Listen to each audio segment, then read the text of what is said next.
The moment Marcus Hale said, "I've decided to start a new life without you," the elegant restaurant fell silent. He had been in the middle of raising a glass to celebrate their daughter Maya's graduation, but instead he chose that moment to announce the end of his marriage.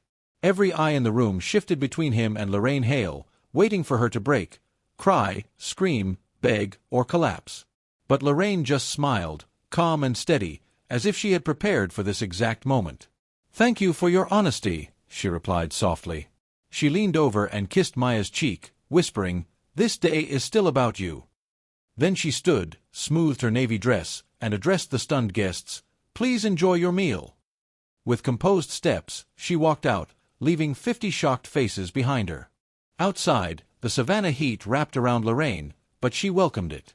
For the first time in years, she felt her lungs expand freely. Behind her, the restaurant door burst open, and Marcus's frantic voice cut through the air. "Lorraine! What is this? What did you give me?" She didn't turn. She didn't need to. The cream-colored envelope beside his plate contained carefully prepared divorce papers, financial evidence, and documents he never expected her to have. Lorraine unlocked her car and slid inside, taking a slow breath. She had spent months gathering information, tracing hidden accounts, consulting attorneys, and waiting for the right moment. Marcus believed he controlled the narrative. He believed he would leave her humiliated. He believed she would crumble. But Marcus had never understood who Lorraine truly was. Lorraine drove home, a colonial house in Savannah's historic district that she had maintained for years while Marcus chased business dreams that never lasted. The house looked unchanged, framed family photos, warm hardwood floors, the antique grandfather clock her father once restored. Yet everything felt different now. In the master bedroom closet, she found Marcus's suitcases tucked behind his clothes. He had already packed, planning to leave the morning after Maya's graduation. Predictable, she thought. Predictable but sloppy. Her phone buzzed relentlessly. Friends from the restaurant, relatives, Maya, and even Marcus's sister Lena. Lorraine sent only one reply, to Maya, "I'm okay. Celebrate today. We'll talk tonight. I love you." She had shielded her daughter from months of uncertainty. Maya deserved to finish college without carrying her parents' troubles. 3 hours later, the front door slammed open. "Lorraine!" Marcus bellowed, storming through the hallway. "What is the meaning of this?" He waved the opened envelope, fury painting his face. Lorraine sat in the living room with her laptop closed on her lap, calm as still water. "You served me divorce papers? Today of all days?" he demanded. She folded her hands neatly. "Your timing inspired me," she replied. "You wanted to start a new life. I'm simply helping you begin it." Marcus scoffed. "The prenup expired years ago. You can't take everything from me." Lorraine lifted her chin slightly. "It didn't expire. Section 14 keeps the fidelity clause active for the entire marriage. Your lawyer should have explained that, if you had consulted one." His expression collapsed. He hadn't. Lorraine pressed a button on her phone and played a recording of Marcus's voice. "After the graduation, I'll tell her it's over. Public setting is better. She won't make a scene." Then Serena's voice, "She has no idea about the money." Marcus again, "None. Lorraine trusts me completely. That's her weakness." Marcus went pale. "You recorded me? That's illegal." She shook her head. "Georgia is a one-party consent state. And the recording was made during conversations in our home. I only recorded the ones about your financial deception. I'm not cruel, Marcus, just thorough." Rage crumbled into panic. "I need to make calls." Lorraine stood and picked up her purse. "Yes. You should. I'll be staying at Lena's tonight. The locks change tomorrow." Lena Hale lived in a cozy bungalow near the university where she taught literature. When Lorraine arrived, Lena pulled her into a tight hug. "I can't believe he announced that in public," Lena said, pouring wine before Lorraine even asked. "A spectacle. That's what he wanted." Lorraine settled into the sunroom, surrounded by plants and soft yellow light. "He wanted to embarrass me so I wouldn't fight back," she explained. Lena shook her head. "My brother always loved theatrics, but this? It's unforgivable." Lorraine slid the unopened folder across the table. The envelope contained everything: evidence of the affair, the hidden transfers, the prenup, and the divorce filing. Lena exhaled slowly. He insisted on that prenup to protect himself. Now it's protecting you. Lorraine's phone rang. Maya. She answered with a steady breath. Mom, are you okay? I'm coming to Aunt Lena's right now. Lorraine tried to stop her. No, sweetheart, enjoy your day. But Maya had already hung up. 20 minutes later, Maya arrived still wearing her graduation dress, her makeup streaked from crying. Why didn't you tell me? She demanded. Lorraine hugged her tightly. You worked too hard for this day. I didn't want to burden you. Maya stepped back, eyes fierce. Dad ruined it anyway. They sat in the living room, and Lorraine explained everything, quietly, factually. Maya listened in disbelief. He was buying property with Serena, while telling us money was tight. Lorraine nodded. He made choices. Now he'll face them. The doorbell rang. Lena peeked through the window before returning with a tight jaw. It's Marcus. And Serena. Lorraine exhaled slowly. Let's get this over with. Marcus entered first, anger radiating off him. Serena trailed behind, uneasy and fidgeting. Lorraine, stop this madness, Marcus demanded. Unfreeze the accounts. We can settle this privately. Maya stood up immediately. You should have thought about privacy before humiliating Mom today. Marcus snapped. This doesn't involve you. Maya's eyebrows shot up. You destroyed our family at my graduation and it doesn't involve me? Serena tugged Marcus's arm.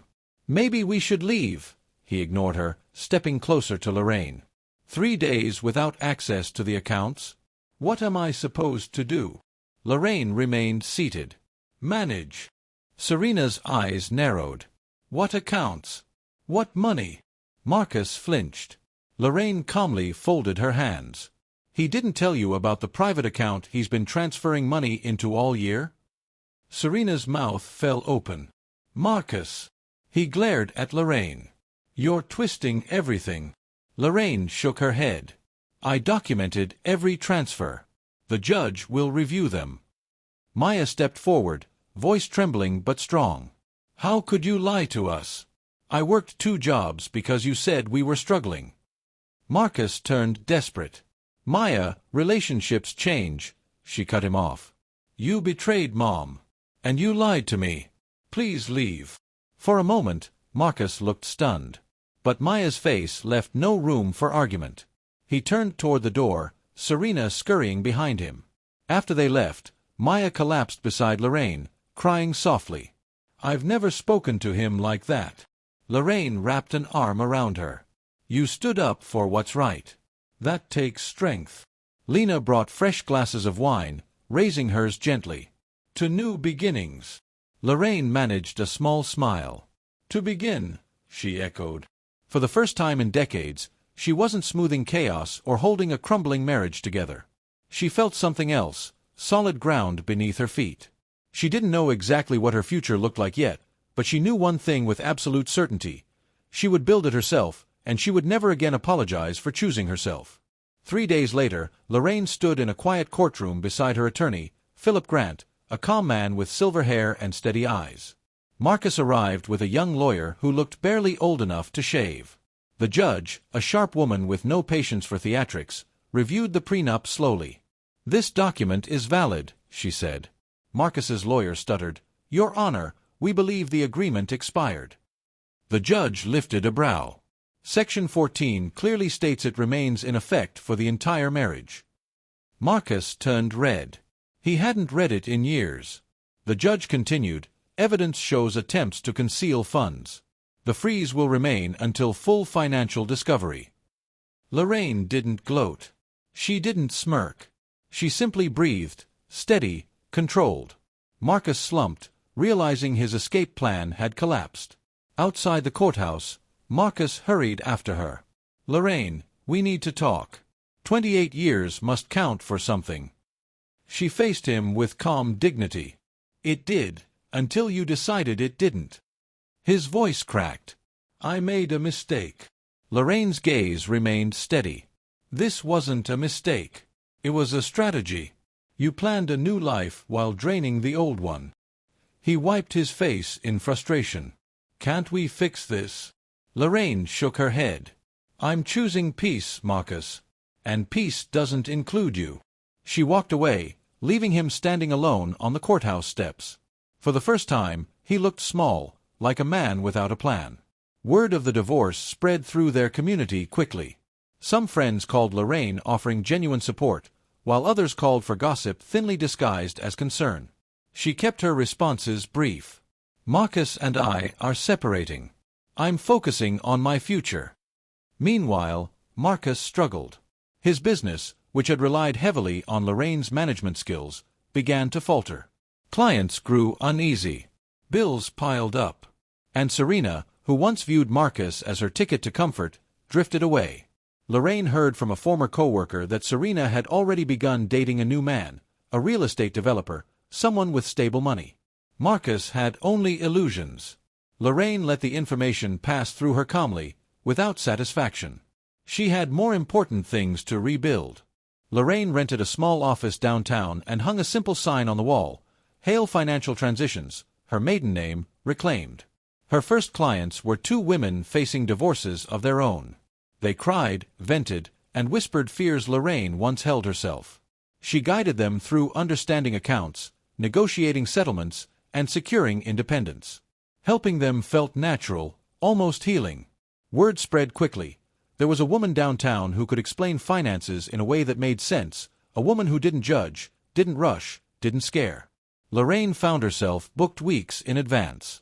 She worked late into the evenings and woke early with renewed purpose. For the first time in years, she wasn't surviving, she was building. Maya visited often before moving to Charleston for her new marketing job. "I'm proud of you, Mom," she said during one visit. "You're doing something meaningful." Lorraine smiled softly. "I'm doing what I wish someone had done for me." Maya hugged her tightly. "You're helping women through the worst moments of their lives."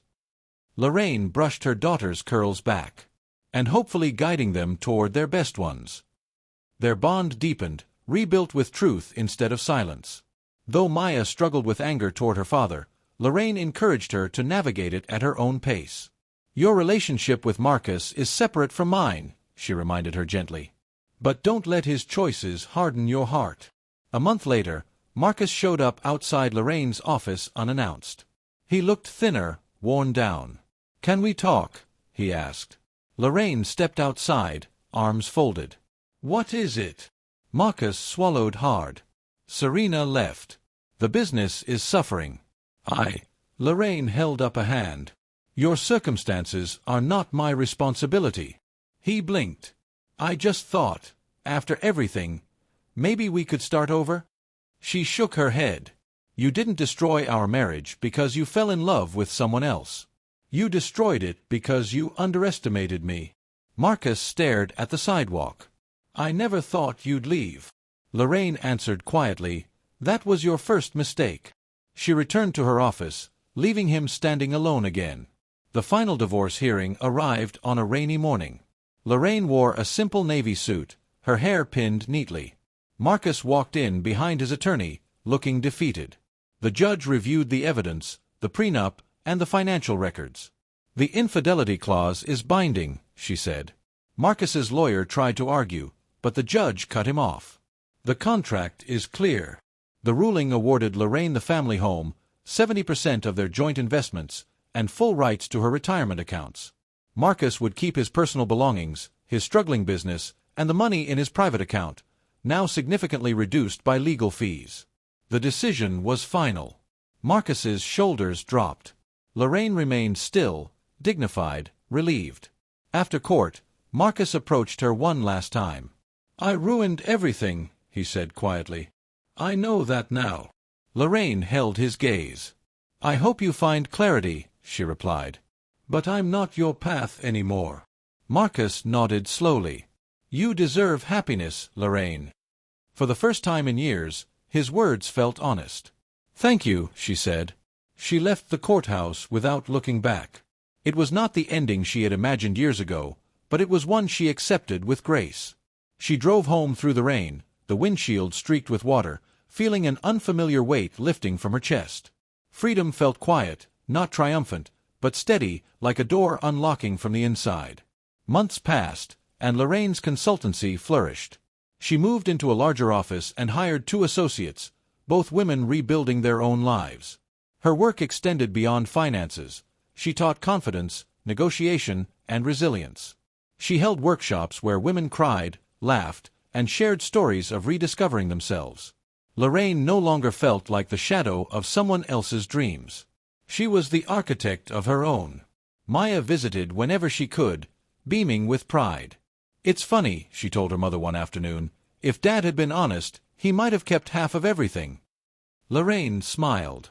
Sometimes people can't see beyond what they want in the moment. She had learned that clarity was a skill, and she was finally using it for herself. One evening, Lorraine sat in her office after hours, reviewing client notes. Rain tapped softly against the window. She glanced at the framed photo of herself and Maya on graduation day, the day her life split into before and after. She realized she no longer felt bitterness. Marcus was part of a closed chapter, valuable only for the lessons he left behind. Lorraine closed her laptop, feeling a quiet certainty settle in her chest.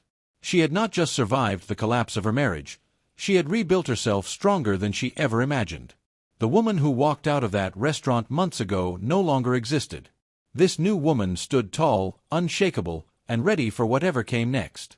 Lorraine spent more time cultivating friendships she had once neglected. Women invited her to book clubs, community dinners, and charity galas. People who once saw her only as Marcus's wife began to see her as her own person, sharp, compassionate, and quietly powerful. One evening over coffee, her friend Naomi said, "You look lighter, Lorraine. Happier." Lorraine smiled into her cup. "I think I finally stepped into my life instead of living around someone else's." Naomi nodded. "Reinvention looks good on you." Lorraine agreed. She was no longer carrying Marcus's chaos or compensating for his failures. She had peace, not perfect but earned. Marcus, meanwhile, struggled privately. His business faced declining revenue, and several clients withdrew, citing instability. Without Lorraine's steady financial management, errors multiplied. His rent increased. His credit score dropped. And loneliness settled over him like a heavy coat. Occasionally, he sent Maya long messages apologizing, asking for chances, trying to rebuild what he had shattered. Maya replied sparingly but respectfully, maintaining distance. "I need time," she told him once. Marcus paced his small apartment afterward, realizing too late that everything he once counted on, his marriage, his daughter, his status, had fractured beyond repair. One afternoon, Lorraine received a letter addressed in shaky handwriting. It was from Marcus. Inside were 3 lines. "I'm sorry. For everything. I hope life gives you more than I ever did." Lorraine read the note twice, feeling no anger, no triumph, just closure. She folded it carefully and placed it in a drawer. Some endings didn't require revenge. They simply required acceptance. That night, she lit a lavender candle, poured tea, and sat on her porch listening to cicadas hum in the warm air. She had weathered the storm. Now she was learning to enjoy the quiet. As her consultancy grew, Lorraine began offering free sessions for young women entering the workforce, teaching budgeting, credit management, and financial independence. "Knowledge gives you choices," she told them. "And choices give you power." The women admired her confidence, unaware of the years it had taken to earn it. Lorraine found purpose in these moments. Her past pain had become fuel for other women's strength. She was no longer defined by what she endured but by what she created. When Maya visited during a long weekend, she walked into her mother's office and stared in awe. "Mom, you built all this?" Lorraine nodded, smiling. Maya's eyes softened. "You didn't just rebuild your life. You expanded it." Lorraine squeezed her daughter's hand. "We survive things we think will break us, and then we become someone new." Maya hugged her tightly. "I want to be like you." Lorraine whispered, "Be like yourself. That's enough." For the first time since the divorce, Lorraine felt her heart fully open again, this time to possibility, not pain. Despite everything, Lorraine never wished Marcus harm. She wished him understanding, something he had always lacked. During a quiet dinner with Lena, she asked, "Do you ever talk to your brother?" Lena sighed. "Sometimes. He's humbled. But he's trying." Lorraine nodded slowly. "Good. Growth is good, even if it comes late." Lena studied her. "You've forgiven him, haven't you?" Lorraine considered it. "Not forgiven. But I've released him. That's enough." And it was. One crisp autumn morning, Lorraine held a seminar for women navigating major life changes. The room filled with hopeful, uncertain faces. She shared her journey, not the details of Marcus's betrayal, but the lessons she learned. Trust your instincts, know your finances, build your own foundation. When the seminar ended, a young woman approached her. "You inspired me today," she said. "I didn't know how strong I could be until I heard your story." Lorraine smiled warmly. "Strength isn't something you find.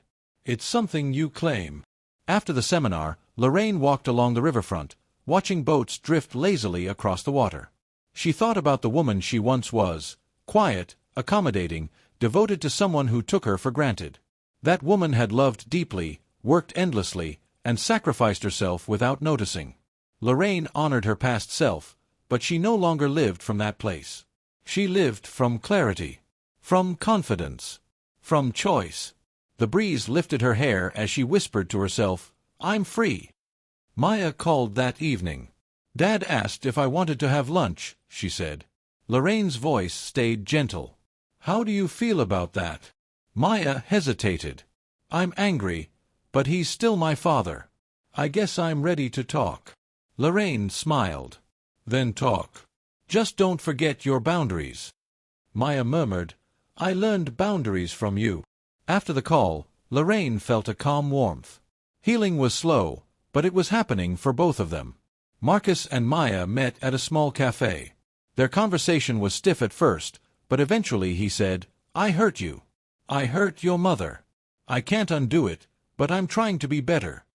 Maya studied him quietly. "Mom didn't deserve what you did." Marcus lowered his eyes. "I know." They talked for 2 hours, not fixing everything, but beginning something new, something honest. When Maya told Lorraine later, Lorraine said simply, "I'm glad." She meant it. Lorraine's consultancy continued expanding. She hired a part-time receptionist, upgraded her systems, and partnered with local nonprofits to offer financial literacy programs. She became known in Savannah as a woman who turned pain into purpose, a quiet force who helped others rise. Her confidence grew, not loudly, but steadily, like a tree rooting deeper each season. People admired her strength, but few understood the private courage it took to stand alone after decades of being someone else's foundation. One evening at a community event, Lorraine met Daniel Rhodes, a history professor with warm eyes and a gentle voice. They exchanged polite conversation about books and travel, neither of them pushing for more. As they parted, he said, "It was a pleasure, Miss Hale." Lorraine smiled. Likewise. She didn't feel sparks or instant romance. She felt ease, which was new for her. And enough. Daniel visited her office a week later, dropping off a book they had discussed. "Thought you might enjoy this," he said. Lorraine accepted it with a surprised smile. "Thank you." He hesitated. "Maybe lunch sometime." Lorraine paused, not out of fear, but reflection. Then she nodded. Lunch would be nice. It was the first step toward allowing herself companionship without losing herself. Their lunch was simple. Conversation flowed easily. Stories about growing up in Georgia, about teaching, about life after heartbreak. Daniel never asked about Marcus, nor did he pry into her past. He seemed more interested in who she had become, not what she had survived. Lorraine found herself laughing gently, feeling something she hadn't felt in years, comfort without tension. After lunch, Daniel walked her to her car. "I enjoyed today," he said. Lorraine met his gaze. "I did too." He didn't push for more, no request for another date, no pressure. Just a respectful, warm goodbye. Lorraine drove home with the windows down, the wind carrying a quiet sense of beginning. She didn't know where this path might lead, but she liked the direction. That evening, Lorraine looked through her office window at the city lights. She thought of everything she had endured: betrayal, humiliation, financial deception. Yet she had risen. Not perfectly, not easily, but steadily. She whispered to herself, "I chose me." And choosing herself had changed everything. Maya called again, excited. "I got promoted." Lorraine celebrated her joy, proud of the woman her daughter was becoming. They talked about goals, dreams, and the possibility of Maya buying her first home. "With my help," Lorraine promised. Maya laughed. "Hail financial transitions to the rescue." Lorraine smiled, grateful that their bond had only deepened. As the seasons changed, so did Lorraine. She no longer measured herself by what she had lost, but by what she was creating. Her days were full: clients, workshops, friendships, and her nights were peaceful. She journaled, meditated, and learned to enjoy her own company. She no longer felt incomplete without a partner. She felt whole. Marcus faded into the background of her life, a chapter closed but not forgotten. She wished him well, even hoped he found peace someday. But his story was no longer tied to hers. He lived in a smaller apartment now, working steadily, humbled but learning. Their paths diverged quietly, without bitterness.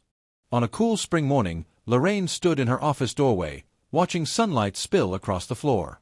Clients would arrive soon, each carrying their own burdens and hopes. She felt ready for them. Ready for life. Ready for whatever came next. She had walked through betrayal, rebuilt her confidence, reclaimed her identity, and built a future with her own hands. The cream-colored envelope she once placed beside Marcus's plate had not just ended a marriage. It had opened a door she never knew existed. Beyond that door, she discovered not just stability and purpose, but herself. Lorraine Hale smiled softly, locking the door behind her as she stepped into a new day, fully, fiercely, and finally her own. The end.